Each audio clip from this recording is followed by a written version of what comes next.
would be my guess. Definitely more than 2, as Kyle's going to go in the front, and, well, he's taking a lot of damage, and his team isn't doing anything because there's a ball in the way. As he finally does go down. First blood given over to Teddy. And, man, Kwangdong Freaks, they control these choke points so well. Excellent play does come in. Dove just in the front, left to die, and the rest of the team is just going to let them get away with it. Ice is alone down here, and he's dead. I mean, this slow comes in. The only question is anyone else going to go down with him? The answer will be no. Perfectly dived, as now they can give even more plates and gold on over. Here comes the rotation, but... Teleports, I don't know if either of the top laners can join as Hoyt goes in. Oh, the perfectly timed stopwatch, and now Elim is frontlining. Hoyt is going to survive. Even dodges the laser and the Chaos Storm. Hoyt is like behind enemy lines. Let's make a movie based on him, man. Because he does so much, and Kwangdong Freaks contrast when you look at it. And that's basically what that fight was. As Hoyt this time around is in a little bit of a dire strait, maybe a little bit too aggressive, was the Kwangdong Freaks. We have the Jinx from the top side, though. A lot of damage coming in. Kiin as well, going to dodge Kyle, and he is in the back line doing so much. Perfect Fate ultimate as well. As Kiin now just going to frontline for his team. Still on the chase, has the red buff. As here for Live Sandbox.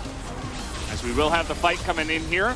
Solar Flare not going to do too much, as Kyle has to back away with his flash, and that's going to be Kwangdong Freaks taking over control of the pit, as in goes Kiin again, and uh-oh, you've got a problem of Akali under the floorboards. You can't get rid of her, and Dove is all alone in there as well.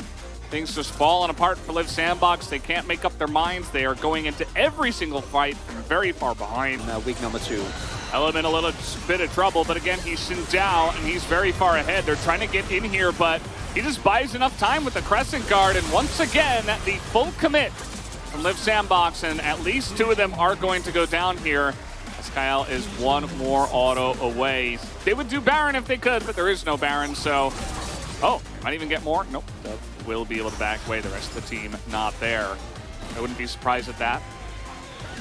As Kiin is like, no, Victor, you're just dead. And, well, he's even going to flash. There's no turret here. Maybe he thought there was.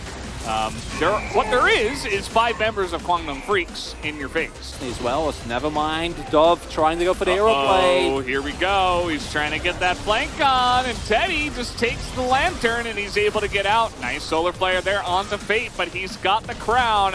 As the ultimate does come in onto Closer, he has to flash away. Meanwhile, Kiin is just 1v1ing against the Olaf, who basically doesn't exist at this point in the game.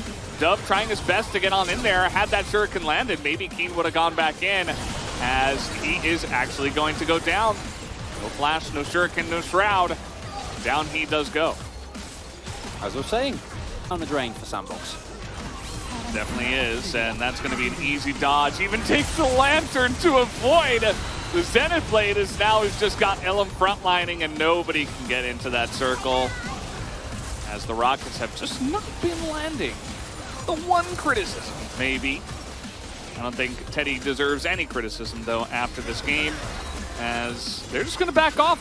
They've got double super minions in every lane.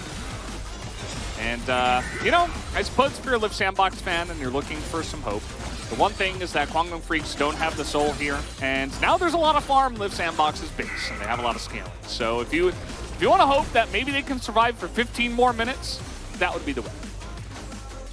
Never say never, Valdez. Personally, the odds of that happening should be low.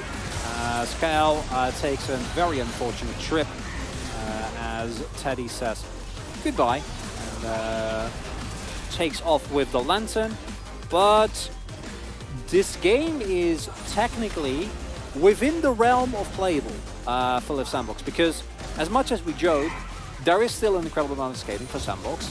A single teamfight 1 means that the gold lead will be disappearing, but I don't think you're going to get the time, Veldis, and I love this from Kwangdong. Just go in! Yeah, this is one way to get it done, but it is going to be the Gwen after all that says no to that. But, yeah, I mean, you don't have to take the Drake. You don't have to take the Baron at this point in time. Oh? Ice? He's hiding. They don't know. I feel like that's like in solo queue when your team is just getting pushed in, but the enemy team doesn't want to end. You just go hide in a brush somewhere up in the lane. Well, the turrets are going to start falling soon, Valdez. I don't think Liv Simbox can hold on here. They have a decent amount of wave clear, but the problem is that they don't have the range that Teddy has. So he can just shoot the rockets at the turrets. As the engage will come in this time around, the cleanse will get him to safety. Elim a little bit more scared because that was Dove actually. No Shroud now for Dove though, as he is in a little bit of trouble. Very mistimed on the zap, but doesn't seem to matter as the ultimate does come in from the Orianna. Elim is going to bite in the dust, but he's just doing the sacrificial job so that Teddy can pop off. As that is going to do it, guys. Dove into his second stopwatch, but he will be taking out triple kill right now for Teddy. They're going to be looking for that penta. Let's see if he can do it. He auto-attack the ward, and I think from there he'll just potentially give up. Yeah, they're just going to kill the Nexus as Ice is going to get the kill. Ice gets the kill, but unfortunately, his Nexus dies. So Kwangdong Freaks